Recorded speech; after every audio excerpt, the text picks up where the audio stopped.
Good morning, good afternoon and good evening बच्चों। कैसे हो सब? अच्छे हो? पढ़ाई अच्छी चल रही सबकी? कोई डाउट तो नहीं आ रहे बच्चों?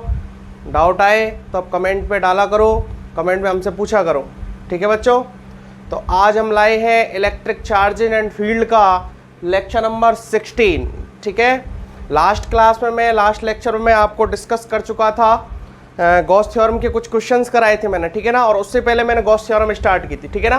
14 लेक्चर में गॉस थ्योरम स्टार्ट की थी, डेरिवेशन कराया था, और 15 में मैं उसके रिलेटेड एडवांस लेवल के, मेंस लेवल के, नीट लेवल के जो अच्छे अच्छे क्वेश्चंस बनते हैं वो सारे मैंने डिस्कस किए थे, ठीक है ना। और एक एडवांस में क्वेश्चन आया था वो भी मैंने डिस्कस किया था। तो आज हम जो लेक्चर में देखेंगे वो मिलेगा आपको electric field due two point charges, ठीक है ना। इसका डेरिवेशन आपको पता है कि पॉइंट चार्ज के रेस्पेक्ट में आर डिस्टेंस दूर जाके इलेक्ट्रिक फील्ड कितना होता है, के क्यू अपॉन आर स्क्वायर। सबसे स्टार्टिंग का फॉर्मूला था इलेक्ट्रिक फील्ड का, ठीक है ना। लेकिन हम with the help of Gauss theorem में ये फॉर्मूला डिराइव करेंगे, ठीक है ना। ऐसी सेकंड है electric field due to infinite wire. ऐसे ही थर्ड है electric field due to spheres. जो मैंने स्पेयर्स के डेरिवेशन स्टार्टिंग में छोड़ दिए थे वो सारे डेरिवेशन हम देखेंगे यहाँ पे, ठीक है ना। आ रही बात समझ में? तो मैं स्टार्ट करूँ स्टार्ट? ओके बच्चों, तो माय नेम इज अक्षय और ये आपका खूबसूरत सा चैनल फिजिक्स का कीड़ा, ठीक है ना बच्चों। जिन्होंने चैनल हमारा अभी तक सब्सक्राइब नहीं किया है, चैनल को जरूर सब्सक्राइब करें और जो बेल आइकन आपको दिख रहा है उस बेल आइकन को भी जरूर दबाएं, जिससे वीडियो की नोटिफिकेशन सबसे पहले पहुंचे आपके पास, ठीक है। तो we are going to start. कौन सा topic? Gauss theorem. Gauss theorem में भी कौन सा? इनके डेरिवेशन। क्लियर? ठीक। तो देखिए, फर्स्ट अपनी नोटों को फर्स्ट हेडिंग लगाएं, electric field due two point charges, ठीक है ना। पॉइंट चार्ज कर, ठीक है बच्चों। देखो यहाँ इस जो डेरिवेशन में आपको मैं थोड़ा सा डिस्कस भी करूंगा। देखो मैंने गॉसियन सरफेस बताया था, गॉस थ्योरम जब पढ़ाई थी तो गॉसियन सरफेस भी बताया था और गॉसियन सरफेस के बारे में डिस्कस भी किया था। और यहाँ भी मैं जब स्टार्ट करूंगा ना फॉर्मूला, तो गॉसियन सरफेस भी थोड़ा सा डिस्कस करूंगा कि किस तरह से हमें गॉसियन सरफेस लेना है। Is that clear? तो देखिए, जैसे अपने पास कोई अपनी पॉजिटिव चार्ज है, नेगेटिव भी ले सकते हो, कोई फर्क नहीं पड़ने वाला, ठीक है, कोई दिक्कत नहीं है, ठीक है। यहाँ से आर डिस्टेंस पर एक पॉइंट है अपना पी। क्या बच्चों? आर डिस्टेंस पर पॉइंट है पी। क्वेश्चन क्या है हमारा? किस चीज का डेरिवेशन कर रहे हैं कि find the net electric field at point P due to this point charge, ठीक है ना। आर डिस्टेंस पर जो पॉइंट है पी, यहाँ पर हमें नेट इलेक्ट्रिक फील्ड फाइंड करना है। किसके कारण आएगा? वो इस पॉइंट चार्ज के कारण आएगा, ठीक है।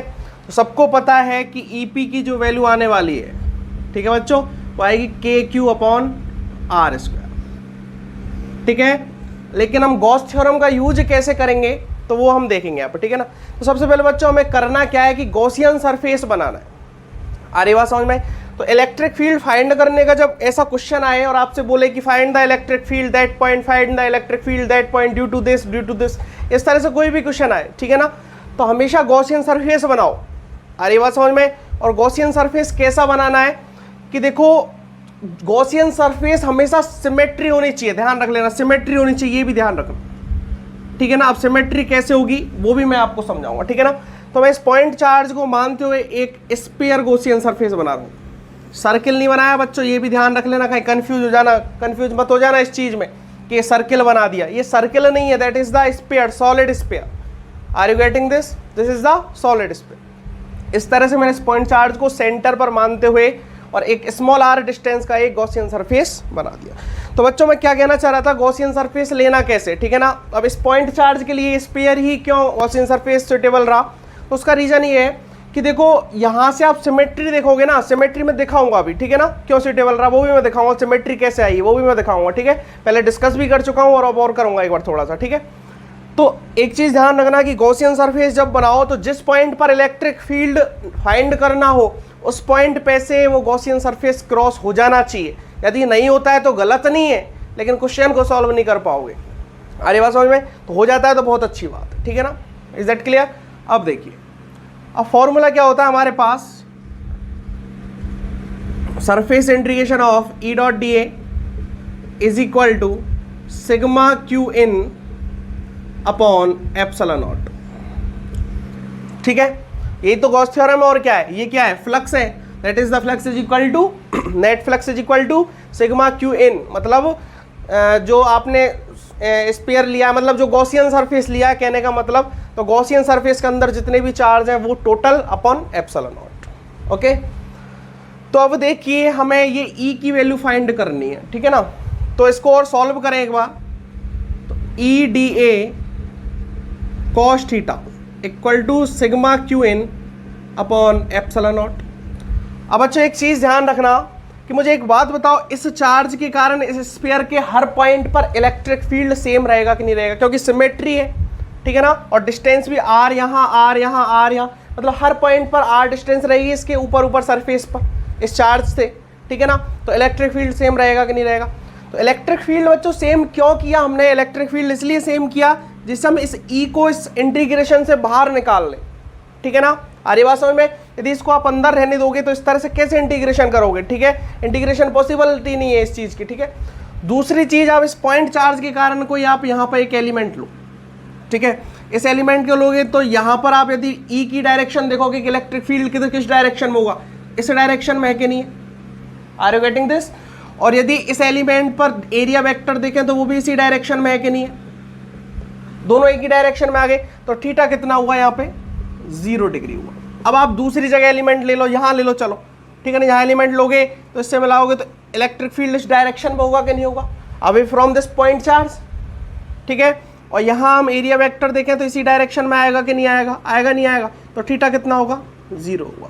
तो हमें इसका स्फीयर लेने का एक फायदा और हुआ कि हर एलिमेंट पर देखो आप ई और डी ए के बीच का जो एंगल है वो कांस्टेंट आ रहा है। और कितना आ रहा है, 0 डिग्री आ रहा है। अब कांस्टेंट से क्या फायदा है कि देखो बच्चों, कांस्टेंट इसको ले लोगे ना तो ये भी बाहर आ जाएगा, ये कॉस थीटा भी बाहर आ जाएगा। नहीं तो ये डी ए कॉस थीटा का कैसे इंटीग्रेशन करोगे।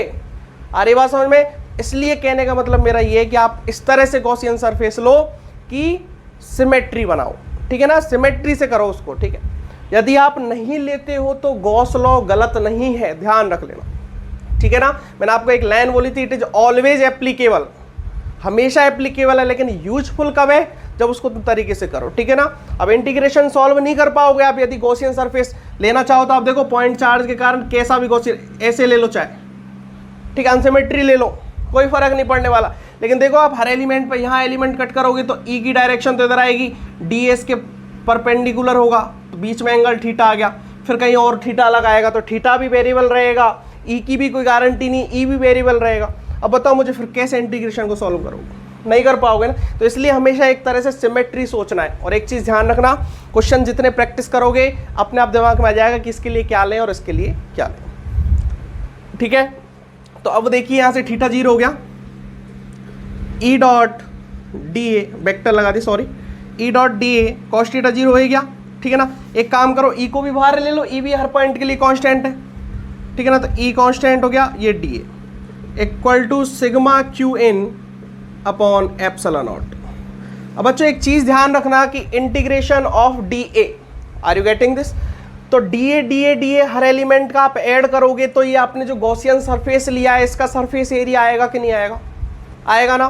कितना होगा इसका गॉसियन सरफेस का सरफेस एरिया, 4πr², ठीक है ना। तो ये चीज हमेशा याद रखना है, छोटी छोटी चीजें। जब हम स्पेयर का डेरिवेशन करेंगे वहां कंफ्यूजन होगा, कैपिटल आर कब लिखना है, स्मॉल आर कब लिखना है, ये भूल जाना इस चीज को कि इंटीग्रेशन ऑफ डी ए होता क्या है।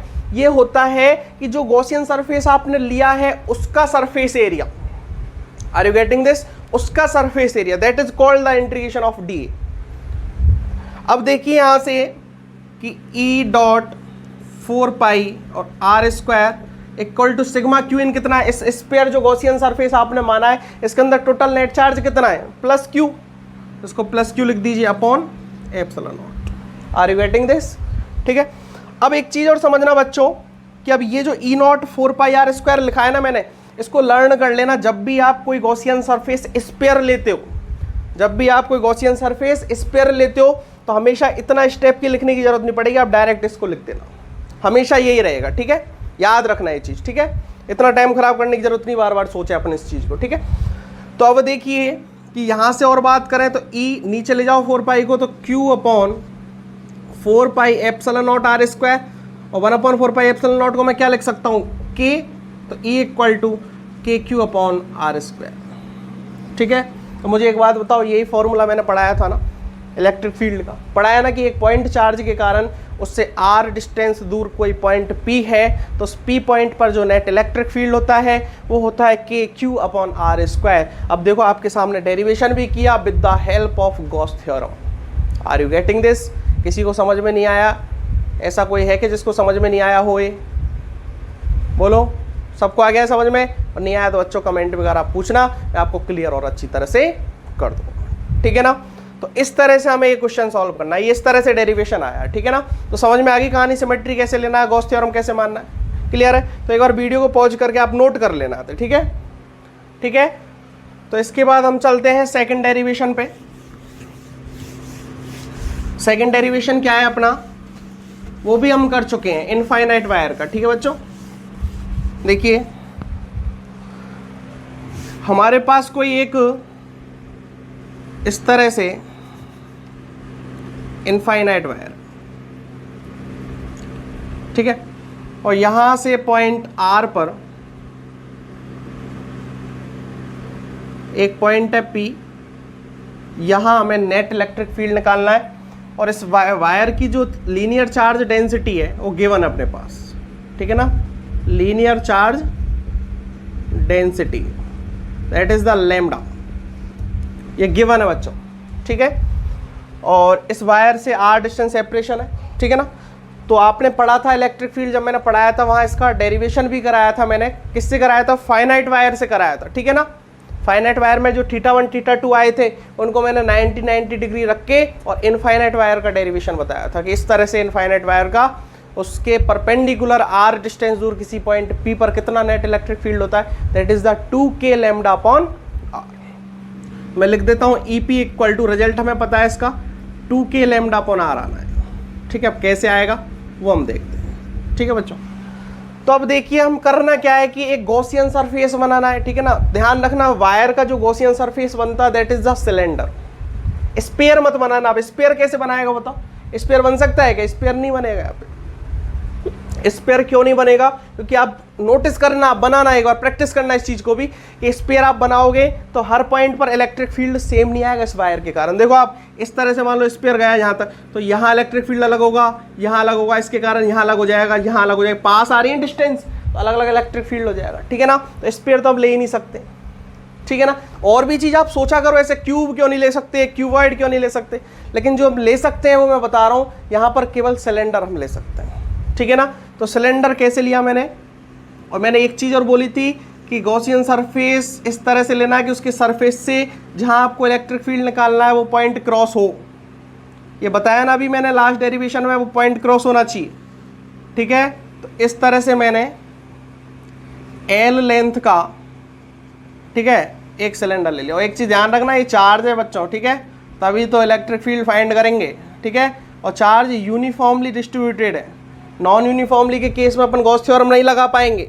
ठीक है ना, लेकिन यूनिफॉर्मली केस में लगा सकते हैं। ठीक है, तो यूनिफॉर्मली इस तरह से। ठीक है, और ये रेडियस है इसकी यहाँ से यहाँ तक। ठीक है, अब एक चीज समझना बच्चों कि इस वायर के कारण इस P पॉइंट पर हमें इलेक्ट्रिक फील्ड फाइंड करना है, और गॉसियन सरफेस हमने एक सिलेंडर माना है। ठीक है ना, एक सिलेंडर हमने ले लिया। अब बस्ती क्या है, इक्वेशन के बारे में बात करें, integration E dot dA is equal to sigma QN upon epsilon naught. ये गॉस थ्योरम की इक्वेशन है। ठीक है, तो देखो बच्चों, इस वायर के कारण जो L लेंथ में जो वायर है, इसमें सिलेंडर में जो वायर अंदर फंसा हुआ है, वायर सिलेंडर के बाहर आप बात करोगे, सोचना सिलेंडर के बाहर आप बात करोगे तो बाहर जितना भी वायर है ऊपर और जितना भी वायर है नीचे, इससे तो कोई मतलब है नहीं, क्योंकि इनके कारण जो नेट फ्लक्स निकलेगा इस सिलेंडर में say that is the zero. ठीक है ना, चार्ज अंदर ही तो होना चाहिए तभी तो नेट फ्लक्स बनता है। ठीक है, बाहर से तो नेट फ्लक्स जीरो आना है, जितना एंट्री करेगा उतना निकल जाएगा। आ रही बात समझ में? जितना incoming that is the outcoming. ठीक है, तो नेट फ्लक्स तो जीरो आना है, किसके कारण? जो इस सिलेंडर से बाहर वायर रह गया, बचा अंदर के कारण आएगा नेट फ्लक्स अपना। ठीक है ना, अंदर के कारण क्या आएगा? नेट फ्लक्स आएगा। ठीक है ना, चलो हम देखते हैं इस चीज को। इलेक्ट्रिक फील्ड, इसको और लिख लेता हूं, E dot dA cos theta sigma QN upon epsilon naught. अब एक चीज ध्यान रखना कि इस वायर के कारण तीन सरफेस, जैसे ये वायर है और इसके चारों तरफ सिलेंडर है, ठीक है ना, तो इस वायर के कारण तीन सरफेसों से अपना नेट फ्लक्स क्रॉस होगा, ठीक है ना। फ्लक्स क्या निकलेगा, तीन सरफेसों से निकलेगा, ठीक है। कौन कौन सी सरफेस है, एक तो जो आपको ये सर्कुलर सरफेस दिख रही है वो ऊपर वाली, एक नीचे वाली जो सर्कुलर सरफेस दिख रही है वो वाली, और एक ये जो कर्व एरिया दिख रहा है जो वाली, ठीक है ना। एक तो कर्व सरफेस जो है अपनी वो इधर की सर्कुलर और इधर की circular. Are you getting this? तीन जगह से फ्लक्स निकलेगा, नेट फ्लक्स, ठीक है। तो कितना निकलेगा वो भी हम देख लेते हैं, ठीक है ना। तो तीन जगह से निकलेगा, तो मैं तीन जगह फॉर्मूला लगा देता हूँ। ई D A cos theta, S1 के लिए मैं मान लेता हूँ ये सरफेस S1 है, ये सरफेस S2 है, दैट इज द S3, ठीक है। S1 के लिए plus integration E dot D A cos theta S2 के लिए plus surface integration E dot D A cos theta S3 के लिए is equal to sigma Q in upon epsilon naught. Are you getting this? तीनों सरफेसों के लिए मैंने flux φ1 plus φ2 plus φ3 that is the net flux. फॉर्मूले में देखते थे तो ये होता था φ स्टार्टिंग में जब गॉस थ्योरम पढ़ाई थी मैंने बोला था sigma Q in upon epsilon not, बताया नहीं बताया? तो व्हाट इज द φ ये बताया था मैंने, नेट फ्लक्स या total flux. Are you getting this? इस तरह से बताया था ना। तो उस तरह से देखो φ को कैसे लिखोगे, φ1 प्लस φ2, नेट फ्लक्स क्या होता है, इनकमिंग और आउटगोइंग सबको ऐड कर दो, नेट फ्लक्स बचना चाहिए, ठीक है। तो φ1 plus φ2 plus φ3 is equal to sigma Q in upon epsilon naught for surface S1, S2 and S3। Is that clear? तो एक चीज नोटिस करो कि इस वायर के कारण यहाँ पर मैंने आपको पढ़ाया था, याद हो जब इनफाइनाइट वायर का डेरिवेशन कराया था तो उस केस में मैंने ये पढ़ाया भी था कि फाइनाइट वायर के कारण तो जो नेट इलेक्ट्रिक फील्ड आता है उसके परपेंडिकुलर भी आता है और उसके हॉरिजॉन्टल या उसके पैरेलल भी आता है, लेकिन इनफाइनाइट वायर के कारण जो नेट इलेक्ट्रिक फील्ड आता है वो केवल परपेंडिकुलर आता है, पैरेलल जीरो हो जाता है।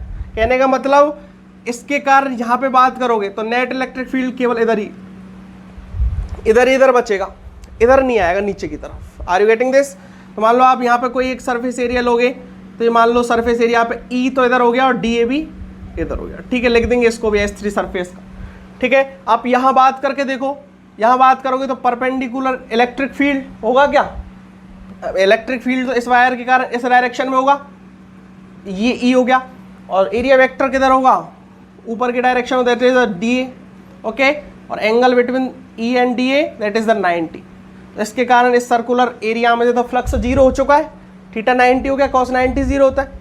नीचे बात करोगे तो नीचे देखो तो इलेक्ट्रिक फील्ड की डायरेक्शन इस तरह से और डी ए की डायरेक्शन नीचे परपेंडिकुलर टू द सरफेस, बीच का एंगल 90 हो गया, इसलिए इस सर्कुलर एरिया में से भी निकलने वाला फ्लक्स क्या हो गया, जीरो। तो ये S1 जो है वो भी जीरो हो गया, ये S2 जो है वो भी जीरो हो गया, बचा क्या S3। तो S3 equal to sigma Q in upon epsilon naught.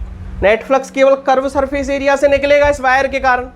Are you getting this? केवल कर्व सरफेस एरिया से निकलेगा, ठीक है। और एक चीज ध्यान रखना, वायर के कारण मैं आपको बता चुका हूं पहले, इनफाइनाइट वायर है, फाइनाइट का केस अलग होता है, इनफाइनाइट के केस बता रहा हूं केवल, ठीक है।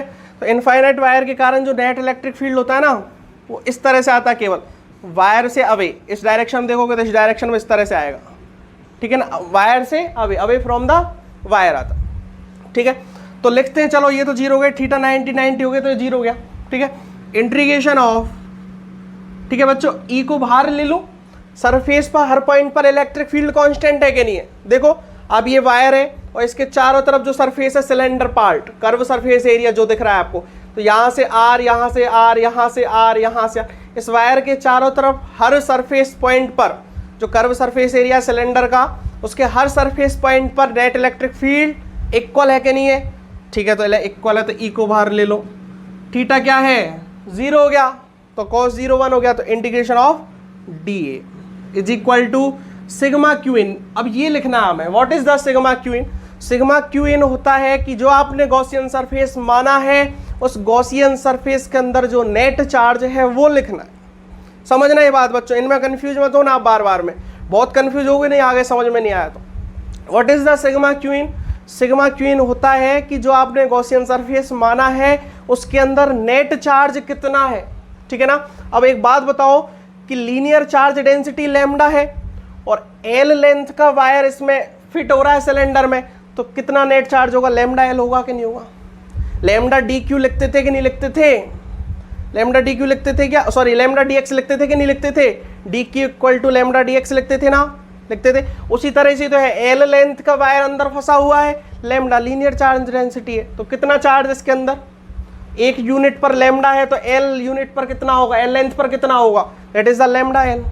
ओके, तो लिख सकते हैं हम इसको यहाँ पे सिग्मा क्यू एन आएगा अपना lambda L upon epsilon naught. और what is the surface integration of D A, तो कर्व सरफेस एरिया का जो फॉर्मूला होता है क्या होता है आपको पता होगा अच्छी तरह से, 2 पाई आर एच होता है ना, ठीक है। एच क्या है यहाँ पे, एल लेंथ है, ठीक है। तो इधर लिख देता हूँ बच्चों इसको, E into 2 pi R L equal to lambda L upon epsilon naught, L से एल गया तो E equal to lambda upon 2 pi R epsilon naught, ऊपर नीचे 2 से मल्टीप्लाई कर लो एक बार, ठीक है ना, ऊपर नीचे कर लूँ 2 से मल्टीप्लाई, ऊपर करोगे तो 2 लैम्डा और नीचे 2 से करोगे तो 4 पाई एप्सिलॉन नॉट आर और 1/4 पाई एप्सिलॉन नॉट के लिख सकता हूँ, तो E equal to 2k lambda upon R. ये फॉर्मूला बच्चों में पहले भी करा चुका हूँ और अभी भी मैंने दोबारा with the help of Gauss theorem इसका डेरिवेशन करा दिया। आ रही बात समझ में? तो इस तरह से हमें गॉस थ्योरम यूज करनी है, एप्लीकेशन है गॉस थ्योरम के, ठीक है ना। किस तरह से हमें यूज करना है वो सारी चीजें आपको मैं बता रहा हूँ, ठीक है। किस तरह से हमें गॉसियन सरफेस लेना है, किस तरह से हमें नेट इलेक्ट्रिक फील्ड देखना है, किस तरह से हमें सिग्मा क्यू इन की वैल्यू देखनी है, ये सारे पॉइंट बहुत इंपॉर्टेंट है, ध्यान रखना, ठीक है ना। तो इस तरह से हम क्वेश्चन को सॉल्व कर सकते हैं, ठीक है। यदि आप इसका ग्राफ बनाना चाहो तो मैं इसको रफ कर दूं इधर से और ग्राफ बता देता हूं मैं, ठीक है ना। सिंपल ग्राफ आएगा, देखो आप यहां से E is inversely proportional to the R, ठीक है ना। कहने का मतलब इस वायर से जैसे जैसे दूर जाओगे नेट इलेक्ट्रिक फील्ड क्या होता जाएगा, डिक्रीज होता जाएगा। जैसे जैसे सेपरेशन बढ़ता जाएगा, दूर होते जाएंगे वायर से हर पॉइंट पर, तो आगे चल के नेट इलेक्ट्रिक फील्ड क्या रहेगा, वो डिक्रीज होता जाएगा और इन्फिनिटी पे जाके क्या हो जाएगा, 0 हो जाएगा, ठीक है बच्चों। ये ध्यान रखना, ये इसका ग्राफ भी बना दिया, ठीक है, E और R का। तो यहां तक आप वीडियो को पॉज करके एक बार नोट कर लीजिए। कर लिया बच्चा यहां तक नोट, रफ कर दो इसको, ठीक।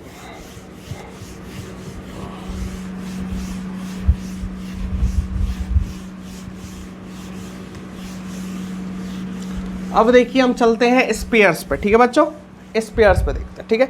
एक चीज और मैं बता दूं बच्चों, यहां से फाइनाइट वायर का डेरिवेशन आप नहीं कर सकते, गॉस थ्योरम से फाइनाइट वायर का क्यों नहीं कर सकते, क्योंकि आप जब सिलेंडर लोगे ना तो हर पॉइंट पर जो नेट इलेक्ट्रिक फील्ड किसी एंगल पर आएगा। जैसे मान लो कोई फाइनाइट वायर है, इसके कारण जैसे आपने मान लो इस तरह से एक सिलेंडर ले लिया, ठीक है।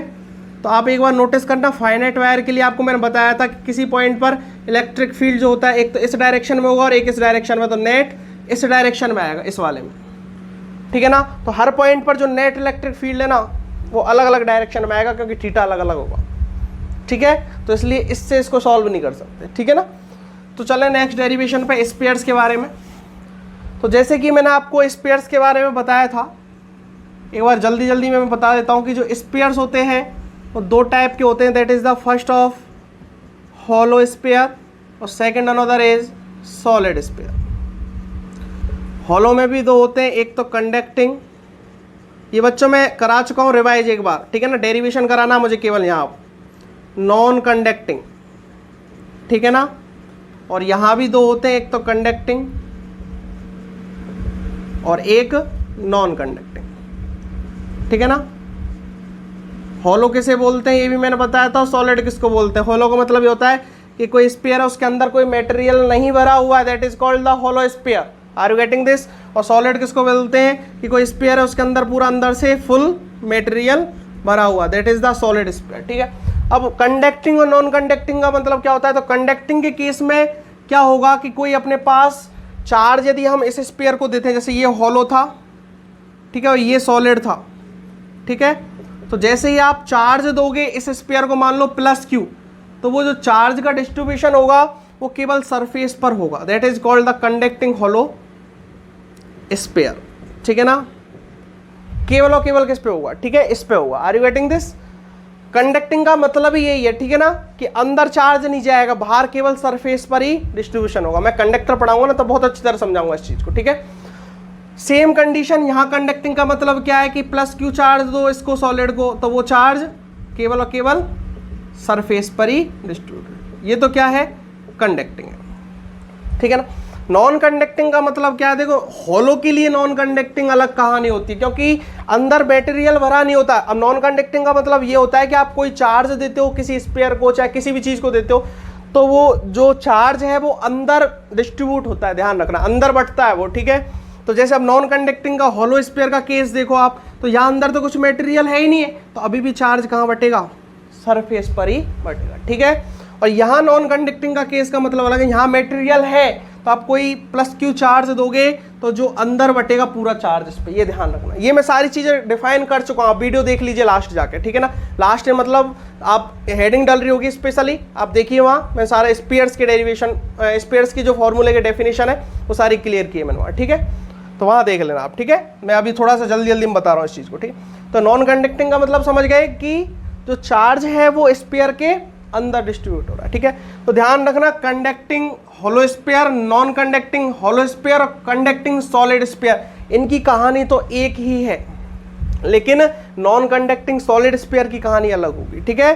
तो चालू करते हैं, इन तीनों का डेरिवेशन एक ही होगा और इसका डेरिवेशन थोड़ा अलग होगा, ठीक है। तो देखिए चालू कर रहा हूं मैं इस चीज को। तो फर्स्ट डेरिवेशन है अपना किसका, चाहे कंडक्टिंग हो चाहे नॉन कंडक्टिंग हो, कौन से में, होलो स्फीयर में, ठीक है। और यही कहानी किसकी बात करेंगे दूसरे में, कंडक्टिंग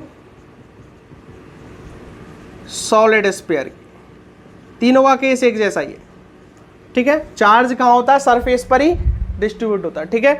तो इस तरह से अपने पास कोई एक स्फीयर है, ठीक है ना। ये मत बोलना कि सॉलिड है क्या होलो है, हम बात तीनों की एक संग कर रहे हैं, ठीक है। तो उस पर चार्ज पता है हमें कि चार्ज कहाँ है, इसके सरफेस पर है केवल, ठीक है। चार्ज क्या है, सरफेस पर है। तो कहानी वही होगी, इसकी रेडियस मान लो r है, ठीक है ना। तो तीन केस बनेंगे बच्चों, ये चीज भी आप जान रहे हो। एक केस बनता है कि r greater than to capital R, एक बनेगा r is equal to capital R, और एक r less than to capital R, और एक बनेगा r इक्वल टू 0, ठीक है। ये केस है अपना आउटसाइड का, outside the sphere.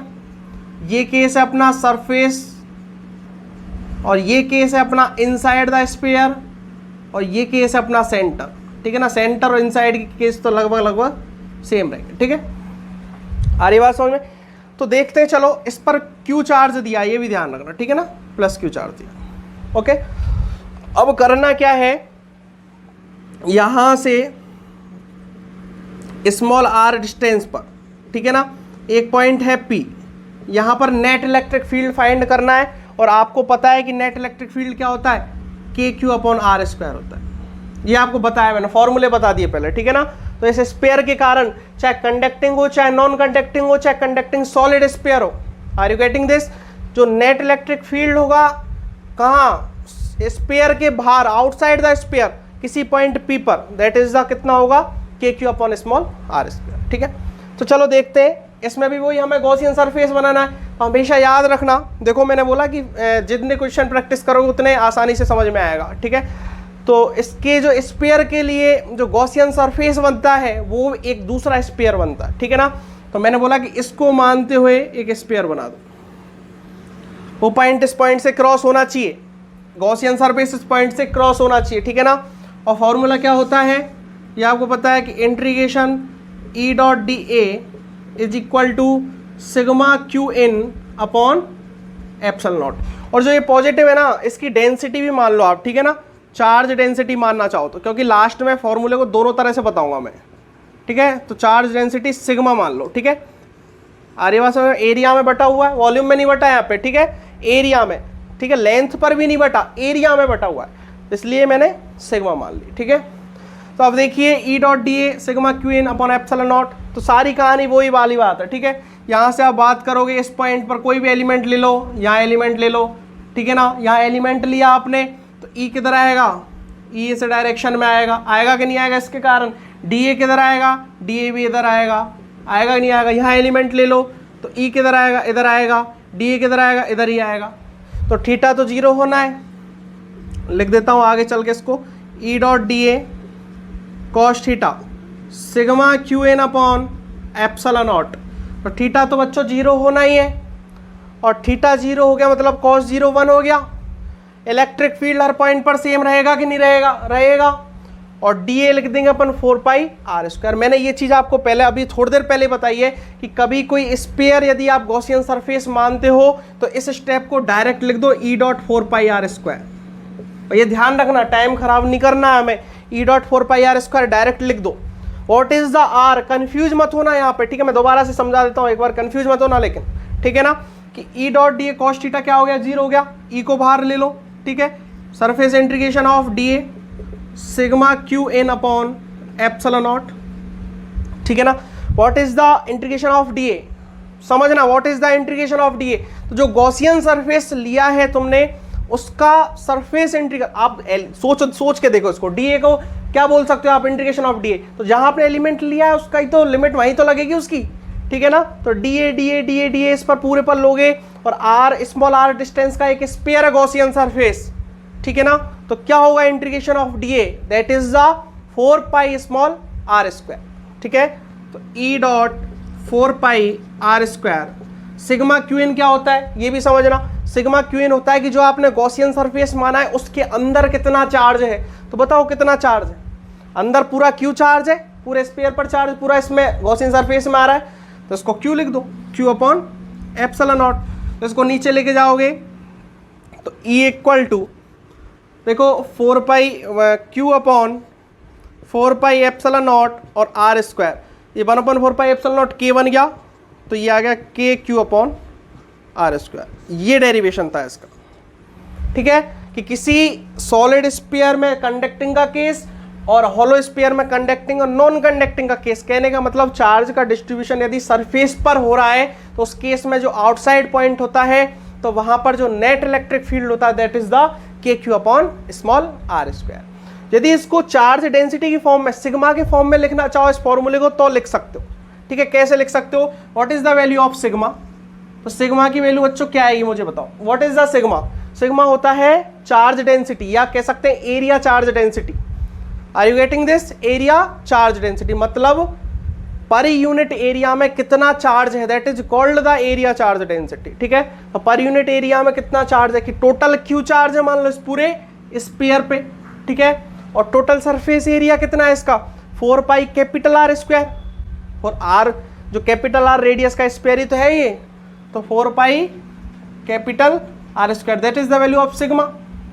Are you getting this, that is the value of sigma. यहां से आप क्यू की वैल्यू निकालना चाहो तो क्यू क्या आएगा, sigma dot 4 pi R square. Are you getting this, ठीक है। अब समझना इस चीज को कि क्यू की वैल्यू आप पुट कर दो यहाँ पर, ठीक है। तो ई इक्वल टू के क्या होता है 1/4 पाई एप्सिलॉन नॉट, क्यू क्या है, क्यू की वैल्यू लिख दो sigma 4 pi capital R square upon small R square. देखो 4 पाई से 4 पाई गया, ठीक है। तो ई इक्वल टू आया sigma R square upon epsilon naught R square, ठीक है ना। तो ये भी फॉर्मूला होता है आउटसाइड पॉइंट का, ध्यान रखना ये चीज, ठीक है ना। Sigma R square upon epsilon naught R square small R square, ठीक है। तो ये चीज याद रखना, आप फॉर्मूले याद रखना, आउटसाइड पॉइंट की कहानी पढ़ रही, ठीक है। अब बात करें सरफेस की कहानी की, सरफेस पर क्या केस बनेगा, तो सरफेस पर केस ये बनता है कि स्मॉल आर को आप कैपिटल आर के इक्वल कर दो। Are you getting this, small R को कैपिटल आर के इक्वल कर दो। तो इस फॉर्मूले आप कैपिटल आर के इक्वल कर दो, यहां करोगे तो ई की वैल्यू क्या आएगी के Q upon capital R square. Surface पर इतना होता है, यही फॉर्मूला बताया था पहले, आपको पता भी होगा इस चीज का, ठीक है। यहां आप कैपिटल आर करोगे स्मॉल आर की जगह तो इनको कट जाएंगे, कैपिटल आर से कैपिटल आर स्क्वायर, ठीक है। तो क्या बचेगा finally sigma upon epsilon naught. तो ई की वैल्यू क्या होती है सिग्मा अपॉन एप्सिलॉन नॉट, ठीक है ना बच्चों। तो ये सरफेस की कहानी हो गई, ये सरफेस की कहानी हो गई, ये आउटसाइड की कहानी हो गई, ठीक है। अब बात करें कि इनसाइड की कहानी क्या रहेगी, इनसाइड की कहानी भी देख लेते हैं। इनसाइड क्या होगा, इनसाइड में क्या होना है बच्चों, इनसाइड में होना है कि small R is less than to capital R, okay, small R is less than to capital. तो केस क्या बनेगा ये समझना आप। जैसे अब अपने को गॉसियन सरफेस कैसा मानना है, देखो अब गॉसियन सरफेस कैसा मानना है, देखो ये पॉइंट की बात कर रहे हैं इनसाइड, यहाँ पॉइंट है कोई स्मॉल आर पर, ठीक है ना। तो इस पॉइंट पर बात करोगे तो इस तरह से गॉसियन सरफेस बनाओ, मैंने बोला कि उस पॉइंट से गॉसियन सरफेस क्रॉस होना चाहिए, ठीक है ना, तभी हम कहानी आगे सक्सेस कर पाएंगे उस चीज़ को। अब आप हर एलिमेंट पे बात करो, ठीक है, यहाँ बात करो, इधर लिख लो ई आ गया, इधर डी ए आ गया, यहाँ तक भी सही है इस फॉर्मूले में, ठीक है। ई और डी ए के बीच का एंगल सब जगह कांस्टेंट है, थीटा कांस्टेंट है, 0 है, ठीक है, ये भी बन हो जाएगा, ई भी कांस्टेंट है, बाहर आ जाएगा। लेकिन बच्चों सिग्मा क्यूइन की बात करो, sigma Q in, what is the sigma Q in, what is the Q inside, कि जो आपने गॉसियन सरफेस माना है उसके अंदर नेट चार्ज कितना है, वो देखो आप नेट चार्ज कितना है। तो ये गॉसियन सरफेस है, इसके कारण अंदर कितना नेट चार्ज, 0 है, कुछ है क्या नेट चार्ज, केवल बाहर रह गया नेट चार्ज तो स्पेयर पे, बाहर वाले पे, ठीक है ना। तो इसलिए ये क्या हो जाएगा, क्यू इन 0 हो जाएगा, ठीक है। तो ई की वैल्यू क्या हो जाएगी, 0 हो जाएगी, ठीक है। तो inside the surface, inside the sphere बात करोगे तो जो इलेक्ट्रिक फील्ड होता है that is the 0 for the conducting non conducting hollow sphere या फिर कंडक्टिंग सॉलिड स्पेयर। आ रही बात समझ में। तो ये कहानी आप समझना, कहने का मतलब सेंटर पे बात कर लो, फोर्थ केस, सेंटर पे भी 0 होना है यार, इनसाइड 0 है तो सेंटर पे भी 0 होना है कि नहीं होना, आर 0 कर दो इसको, सेंटर पे भी क्या होना है, 0 होना है। Are you getting this, is it clear, समझ में आ रहा है सबके, ठीक है। तो इस तरह से चारों केस मैंने यहाँ पे इसके डिस्कस कर दिए, ठीक है ना। क्या केस थे आपको समझ में आ गया। तो फॉर्मूले आप याद करना, K Q upon small R square, surface पर K Q upon capital R square, inside और सेंटर पर इलेक्ट्रिक फील्ड 0 होता है, ठीक है। और बाहर बात करोगे तो ये फॉर्मूला भी याद रखना, sigma R square upon epsilon naught small R square, that is the capital R. What is the capital R, what is the capital R, radius of the sphere, ठीक है। What is the small R, that is the radius of the Gaussian surface, जो sphere आपने Gaussian surface का माना है उसकी radius है। Is it clear. तो रफ कर दूं तो बच्चों ग्राफ के बारे में मैं डिस्कस कर चुका था पहले, ठीक है, और स्पीड में बना भी देता हूं मैं ग्राफ। तो कैसे बनेगा इसका ग्राफ, देखो बाहर बात करें, आउटसाइड द स्पेयर बात करें तो ये जो ई डायरेक्टली इनवर्सली प्रोपोर्शनल है आर स्क्वायर की, ठीक है, सरफेस तक यही कहानी है, ठीक है। और इनफाइनाइट पर क्या होगा, नेट इलेक्ट्रिक फील्ड 0 होगा, क्लियर है। तो एक चीज, और अंदर बात करो सेंटर पे, सेंटर पे क्या है, 0 है, तो सेंटर पर 0 और कहाँ तक 0 है, कहाँ तक 0, सरफेस तक 0, तो 0 0 यहाँ से चालू होगा और सरफेस तक पहुँचेगा, सरफेस पे जाके क्या होगा, अचानक ये कंटिन्यूस ग्राफ आएगा, ठीक है ना, इस तरह से ऊपर उठेगा। ये small R upon capital R की कंडीशन है यहाँ पे, और यहाँ से ग्राफ इस तरह से जाएगा, E is inversely proportional to R square, ठीक है। तो यहाँ से यहाँ तक 0, और ये पॉइंट कितना होगा, कितनी वैल्यू होगी इसकी, ई और आर का ग्राफ बना रहे हो, कितनी वैल्यू होगी, that is the K Q upon capital R square, ठीक है ना। तो इस तरह से इसका ग्राफ बनेगा, ठीक है। तो वीडियो को पॉज करके यहाँ तक एक बार नोट कर लो अच्छी तरह से, ठीक है, कर लिया बच्चों, चलो ठीक है। अब चलते हैं हम दूसरे केस पर। तो इसका दूसरा केस है, क्या केस है, दूसरा केस है अपना, that is the non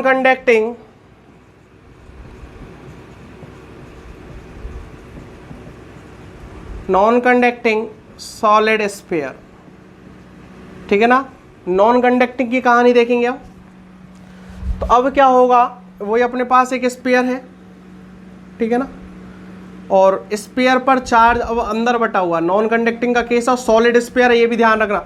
hollow में तो हो ही नहीं सकता ऐसा अंदर चार्ज बटने वाला केस, चार्ज कहीं ना कहीं मेटेरियल पे तो होगा, हवा में तो घूमेगा चार्ज, ठीक है। और इसकी रेडियस है अपनी कैपिटल आर, ठीक है ना, यहाँ से स्मॉल आर डिस्टेंस दूर, ठीक है ना, यहाँ से स्मॉल आर डिस्टेंस दूर कोई पॉइंट है P, उस P पॉइंट पर हमें नेट इलेक्ट्रिक फील्ड फाइंड करना है, ठीक है। Find the net electric field at the point P due to this sphere, which type sphere, that is a non conducting solid sphere. Are you getting this? ठीक है, तो वही कहानी है, एक केस पढ़ना है small R is less greater than to capital R, एक पढ़ना है small R is equal to capital R, एक पढ़ना है small R is less than to capital R, एक पढ़ना है small R is equal to 0, मतलब सेंटर। सेंटर की कहानी है ये तो, ठीक है, ये इनसाइड की कहानी है, ये सरफेस की कहानी है, और ये आउटसाइड की कहानी है, ठीक है ना, ये चारों कहानी है। ठीक है, चलो तो वो एक गॉसियन सरफेस बनाते हैं हम, ठीक है ना। तो इस तरह से इसको इसमें से क्रॉस होता हुआ स्फीयर का मैंने बताया अभी, स्फीयर ही बन जाएगा गॉसियन सरफेस, ठीक है ना, बना दिया। Are you getting this? अब फॉर्मूला क्या लगता है, surface integration of E dot D A is equal to sigma Q in upon epsilon naught, ठीक है, यही फॉर्मूला लगता है। अब यहाँ पर आप हर एलिमेंट पे बात कर लो, यहाँ बात कर लो, कहीं भी कर लो, वही ई की वैल्यू इधर है, बार बार समझाने की जरूरत नहीं होनी चाहिए, ठीक है ना।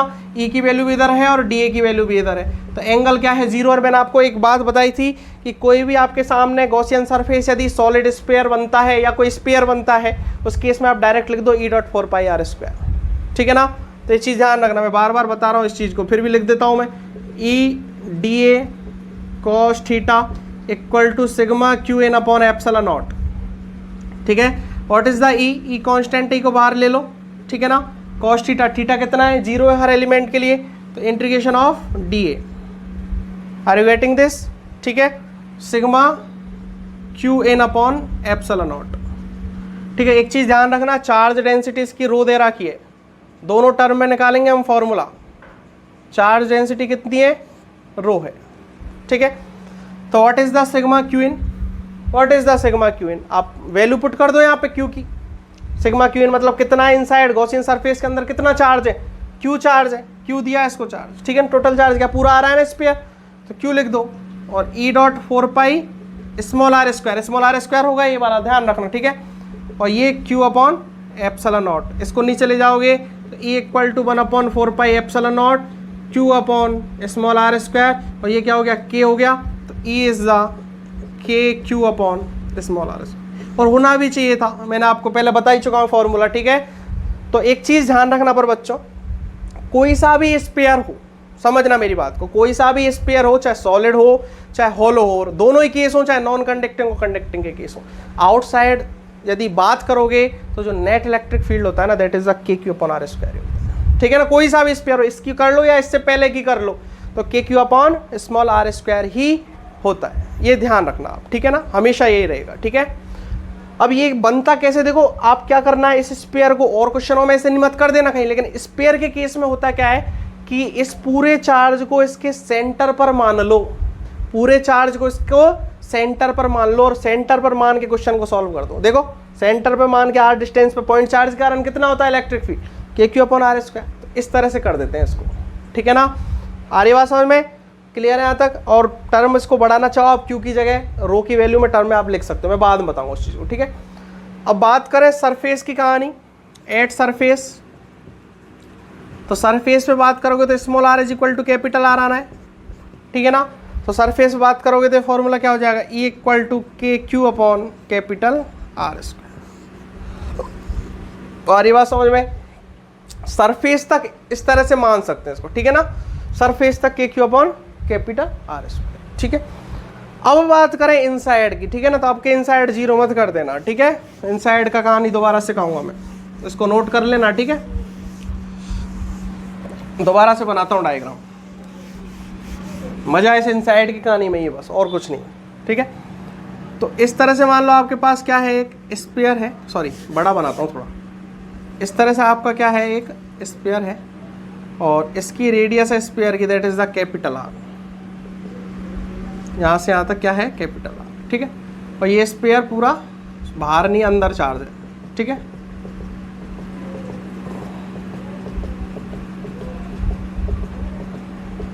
इस तरह से अंदर क्या है, ये चार्ज है, ठीक है। अब बात करें कि इसके सेंटर पॉइंट से स्मॉल आर डिस्टेंस पे एक पी पॉइंट है, ठीक है ना, ये पी पॉइंट है। तो यहाँ पर हमें नेट इलेक्ट्रिक फील्ड निकालना है, तो आप गॉसियन सरफेस क्या बना दो, एक स्फीयर एक सरफेस है बच्चों, अज्यूम करते हैं, ये होता नहीं है कहीं तुम ऐसे करने लग जाओ कि सर होता होगा, ये तो ऐसा होता नहीं है, अज्यूम करना है, गॉसियन सरफेस मानना है क्वेश्चन को सॉल्व करने के लिए, ठीक है। तो इस तरह से हमने गॉसियन सरफेस बना लिया, ठीक है। इनसाइड का केस पर, ठीक है, तो integration of E dot D equal to sigma Q N upon epsilon naught. Are you getting this? Clear? तो ई डॉट डी ए, समझना मेरी बात, ई डॉट ली अब तरीके से लिखना है यहाँ पे, ठीक है ना।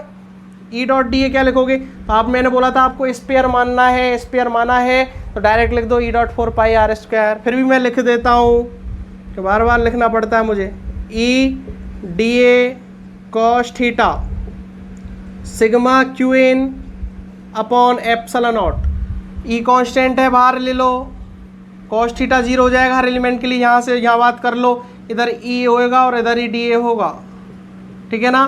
तो ई बाहर ले लिया, इंटीग्रेशन ऑफ डी ए बच गया केवल, ठीक है, sigma Q N upon epsilon naught. इसको क्या लिख दो, डी ए को, इंटीग्रेशन डी ए। तो गॉसियन सरफेस का एरिया कितना होगा? E dot 4 pi R square. Confuse मत हो ना स्मॉल आर और कैपिटल आर में, ठीक है। अरे बात समझ में। अब लिखते हैं सिग्मा क्यू एन क्या आएगा। इंपॉर्टेंट पॉइंट यही है बस यहाँ पर, ठीक है ना, ये याद रखना आप, सिग्मा क्यू एन क्या आएगा, ठीक है, बहुत इंपॉर्टेंट पॉइंट है सिग्मा क्यू एन लिखना इसका। तो क्या आएगा सिग्मा क्यू एन?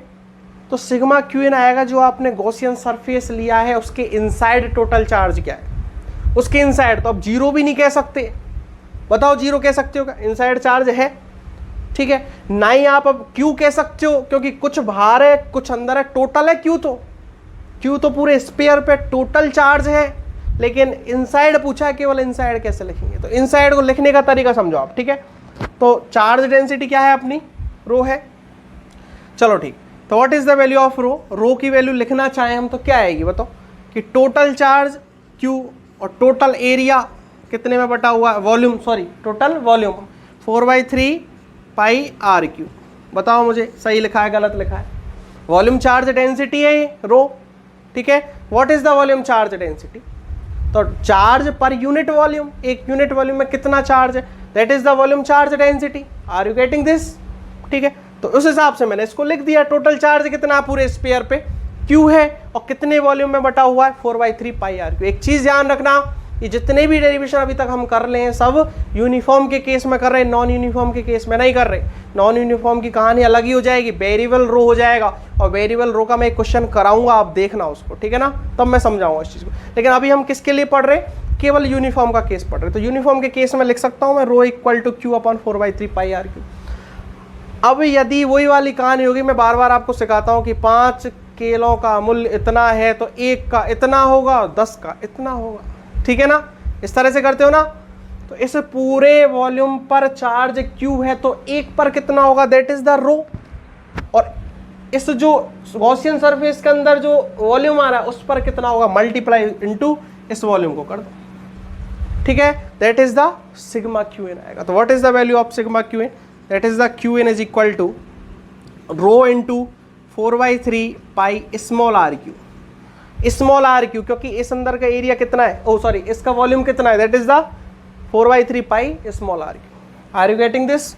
तो क्यू इनसाइड रो कितना है, रो है अपना Q upon 4/3 pi capital R cube into 4/3 pi small R cube. 4/3 pi से 4/3 पाई गया, तो what is the value of Q in? तो Q inside equal to Q small R cube. क्यू चल रहा है क्या बच्चों? सही चल रहा है, क्यू स्मॉल आर क्यू और अपॉन में कैपिटल आर क्यू, ठीक है, क्लियर है यहाँ तक? तो इस वैल्यू को, that is the value of Q in, ठीक है ना। क्यू इन की वैल्यू लिख दो, Q R cube upon capital R cube और एप्सिलॉन नॉट साथ में चल रहा है इसके, ठीक है, नीचे की तरफ। तो देखो आर स्क्वायर से एक आर स्क्वायर ये कटा तो आर बच गया, तो 4 पाई नीचे गया, तो E equal to 1/4 pi epsilon naught, that is the Q are upon are cube. ये क्या होता है, के होता है, तो E equal to K Q R upon are cube. आ रही बात समझ में? तो यही मैंने आपको नॉन कंडक्टिंग के पहले भी केस बताया था कि इतना नेट इलेक्ट्रिक फील्ड होता है। Are you getting this? Clear है? Are you getting this? समझ में आ रहा है सबके? यदि इसको आप रो की टर्म में देखना चाहो इस फॉर्मूले को, इस फॉर्मूले को आप रो की टर्म में देखना चाहो तो रो की टर्म में भी आप देख सकते हो, ठीक है ना। तो के को दोबारा से लिखो आप 1/4πε0, ठीक है। क्यू की वैल्यू बच्चों यहाँ से पुट कर दो, क्यू कितना इस ये इंटू ये, ठीक है ना। तो क्यू की वैल्यू पुट करोगे तो rho into 4/3πr3 that is the Q. इसको इधर मल्टीप्लाई करोगे तो ये क्यू की वैल्यू हो गई, और स्मॉल आर साथ में चल रहा है अपॉन में कैपिटल आर क्यू, ठीक है। ये आर क्यू से आर क्यू गया, ठीक है। सही चल रहे हैं ना अपन, हाँ सही चल रहे हैं बिल्कुल। ये 4π से 4π गया, ठीक है। ऊपर क्या बच गया, रो बच गया और आर बच गया केवल, तो रो आर अपॉन 3ε0। मैंने पहले भी कहा था, अब भी कह रहा हूं, इस फॉर्मूले को जरूर याद कर लेना, रो आर अपॉन 3ε0, क्योंकि जो एडवांस में, मेंस में, नीट में क्वेश्चन आते हैं वो केवीटी वाला आ गया ना, केवीटी वाला कोई क्वेश्चन आ गया तो यही फॉर्मूला यूज आना है वहाँ पे, क्योंकि 99% क्वेश्चन जो एडवांस में आएगा, मेंस में आएगा, नीट में आएगा, वो क्यू पे बेस्ड नहीं आएगा, किस पे आएगा, रो पे बेस्ड आएगा। उसको रो घुमाया जाएगा, क्वेश्चन को रो वेरिएबल कर दिया तो वो केस तो अलग ही हो जाएगा, खैर, लेकिन रो यूनिफॉर्म है उस केस में इस तरह से फॉर्मूला आप याद करना। तो ये फॉर्मूले आपको याद होने चाहिए कि आउटसाइड की कहानी पढ़े तो K Q upon capital R square, surface की कहानी पढ़े तो K Q upon capital R square, sorry outside में स्मॉल आर स्क्वायर और सरफेस पर कैपिटल आर स्क्वायर। और तीसरा केस है अपना कि इनसाइड कहानी पढ़े तो इलेक्ट्रिक फील्ड होता है के Q R upon are Q. अब यहाँ जीरो नहीं होगा, ये ध्यान रखना, जीरो स्टार्टिंग केस में होता है, यहाँ जीरो नहीं होता है। और रो की टर्म में आप फॉर्मूला देखना चाहो तो रो आर अपॉन 3ε0। अब बात करें सेंटर की, सेंटर की कहानी देख लो, सेंटर पर आर की वैल्यू जीरो रख दो तो इलेक्ट्रिक फील्ड कितना हो जाएगा, जीरो हो जाएगा। तो सेंटर पर इलेक्ट्रिक फील्ड कितना रहता है, जीरो रहता है, ठीक है बच्चों। इसका ग्राफ बना दूं मैं एक बार यहाँ पे, ठीक है। ग्राफ कैसे बनेगा इसका, ये भी देख लो, इस तरह से मान लो ई और आर का ग्राफ बनाना है, ठीक है। तो इनसाइड क्या था, इनसाइड के केस में जो इलेक्ट्रिक फील्ड था किस तरह से वेरी हो रहा था वो देखो। इनसाइड का केस का ये रहा, इनसाइड केस में E is directly proportional to R है कि नहीं, ठीक है। तो इस तरह से नेट इलेक्ट्रिक फील्ड सेंटर पर कितना है, जीरो, तो जीरो से ग्राफ स्टार्ट होगा और यहाँ तक इस तरह से चलेगा, ठीक है ना, यहाँ तक इस तरह से चलेगा, ठीक है। ये पॉइंट कौन सा होगा, that is the small R is equal to capital R, ये पॉइंट होगा, ठीक है। और ये पॉइंट, ये वैल्यू क्या होगी, इस सरफेस की वैल्यू होगी के Q upon capital R square, ठीक है ना। अब बात करें कि आगे आउटसाइड का केस कहाँ है, आउटसाइड का केस देखो तो आउटसाइड तो वही 1/r स्क्वायर के डायरेक्टली प्रोपोर्शनल है। कहने का मतलब इलेक्ट्रिक फील्ड जो है वो आर स्क्वायर के क्या है, ये इनवर्सली है, ठीक है। तो बाकी का ग्राफ ऐसे बन जाएगा, इनफाइनाइट पे क्या हो जाएगा, ये जीरो हो जाएगा, ठीक है ना, ये ध्यान रखना। तो ये तो E is directly proportional to R था और ये E is inversely proportional to R square. आ रही बात समझ में, तो यहाँ तक समझ में आ गया सबके। तो वीडियो को पॉज कीजिए और नोट कर लीजिए एक बार, कर लिया नोट, कर लिया बच्चों। एक चीज़ और समझना है यहाँ से, मैं आपको एक चीज़ समझाऊँ कि वेरिएबल रो का केस भी बहुत अच्छा बनता है यहाँ पे, ठीक है। वेरिएबल रो का मतलब क्या होता है, थोड़ा सा मैं हिंट में समझा देता हूँ, बाकी मैं नेक्स्ट वीडियो में कराऊंगा पूरा क्वेश्चन, ठीक है ना। नेक्स्ट वीडियो में स्फीयर से रिलेटेड क्वेश्चन होंगे और एक सिलेंडर का डेरिवेशन होगा, ध्यान रखना, ठीक है ना। नेक्स्ट वीडियो में क्या होना है मैं बता दूँ दोबारा से कि स्फीयर से रिलेटेड तो क्वेश्चन होने, ठीक है। एक वेरिएबल रो का क्वेश्चन कराऊंगा और एक मैं थोड़ा हॉलो स्फीयर कंपैरिजन करते हुए सॉलिड स्फीयर उससे रिलेटेड क्वेश्चन कराऊंगा, दो क्वेश्चन। एक मैं कराऊंगा आपको सिलेंडर का डेरिवेशन, सिलेंडर के आउटसाइड कितना होता है, सिलेंडर के सरफेस पे कितना होता है, सिलेंडर के इनसाइड कितना होता है, सिलेंडर के एक्सिस पर कितना होता है, ये कराऊंगा, ठीक है। ये तीन डेरिवेशन तो मैं कराऊंगा ही कराऊंगा, ठीक है। और फोर्थ को एक आध क्वेश्चन भी करा दूंगा, अच्छा जो लास्ट ईयर आया हो कभी एग्जाम में, ठीक है ना। तो अभी मैं बता रहा हूँ वेरिएबल रो का केस क्या होता है, ये समझ लो थोड़ा सा बस, ठीक है ना। रो जो होता है वो डिपेंडेंट होता है किसी चीज़ पे, जैसे रो नॉट आर दे दिया, रो नॉट आर स्क्वायर दे दिया। कहने का मतलब आर की वैल्यू पे इस तरह से डिपेंडेंट आए ना, तो उस केस में आप जब आउटसाइड का निकालोगे वहाँ तक तो ठीक है, इनसाइड का निकालोगे वहाँ तक क्या होगा ये समझना, ठीक है।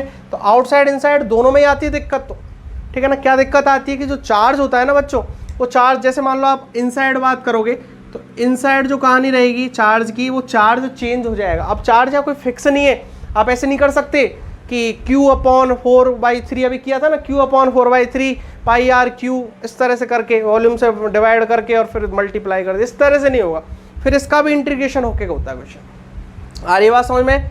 क्लियर है यहाँ तक? तो ये चीज़ ध्यान रखना, मैं कराऊंगा इसको नेक्स्ट वीडियो में, ठीक है। और कोई डाउट वाउट तो नहीं आ रही बच्चों?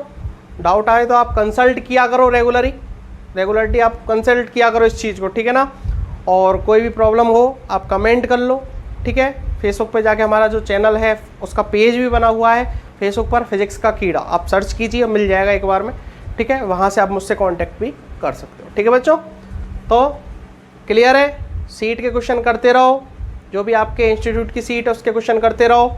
SC Verma, BM Sharma, आईरिडो, DC Pandey, किसी भी बुक के क्वेश्चन करना चाहो कर लो, सब ऑथराइज्ड बुक हैं और अच्छी बुक है, ठीक है ना। ठीक है, क्लियर है? तो पढ़ाई करते रहिए। All the very best.